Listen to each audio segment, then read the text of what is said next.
So Christmas তো চলে গেছে, বাট আমার ক্রিসমাস এখনো যায়নি। শুনেছি যে ক্রিসমাসের দিন নাকি স্যান্টা এসে সবাইকে গিফট দেয়, সেই অনুযায়ী আমার ভাইকেও স্যান্টা গিফট করেছে, কিন্তু আমার স্যান্টা আমাকে কিছুই গিফট করেনি।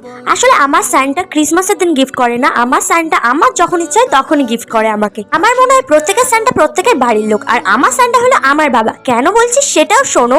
আসলে আমি যখন ভিডিও স্ক্রোল করতে থাকি, আমি বেশিরভাগ খাওয়ার ভিডিওই দেখি, আর এখন রিসেন্টলি কিছু ড্রয়িংয়ের ভিডিও আমার এতে আসছে, তো সেই হয়তো এরকম ড্রয়িংয়ের ভিডিও দেখতে দেখতে আমার খাবারের ভিডিও চলে আসলো, হয়তো কেউ চিকেন খাচ্ছে, ওটা আমি দেখলাম। আর আমার চিকেন একদম ফেভারিট, চিকেন হলে আমার আর কিচ্ছু যায় না।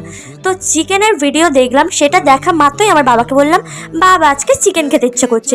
সেই দিনই আমার বাবার রাত্রিবেলা হোক বা দিনের বেলা হোক চিকেন নিয়ে হাজির। এবার বলো, স্যান্টার কি গিফট দেওয়ার জন্য আলাদা কোনো দিন লাগে? আমি এতটাই খেতে ভালোবাসি, আর আমার স্যান্টা এতটাই আমাকে লোভী করে দিয়েছে যে যখনই আমার যেটাই খেতে ইচ্ছে করে সেটাই আমাকে তক্ষুনি এনে দিতে হবে। আর আমার স্যান্টা এতটাই ভালো, তক্ষুনি আমাকে সেটাই এনে দেওয়ার চেষ্টা করে। আসলে আমার খাবার ছাড়া অন্য কোনো জিনিসের প্রতি অতটা লোভ নেই আর কি। যাই হোক, আজকে ছিল আমার একটা ছুটির দিন, তাই নিজের সাথে একটু টাইম স্পেন্ড করার জন্য এই আঁকাবুকিটাকেই আমি বেশি প্রায়োরিটি দিই। তো তাই ভাবলাম অনেক দিন আঁকতে বসা হয়নি, চলো আজকে নিজের সাথে নিজের একটা আঁকা নিয়ে ডেট হয়ে যাক। তো ওই জন্য একটু স্যান্টাকে নিলাম, যেহেতু এখন ক্রিসমাস ডে চলছে। আজকের মতো টাটা।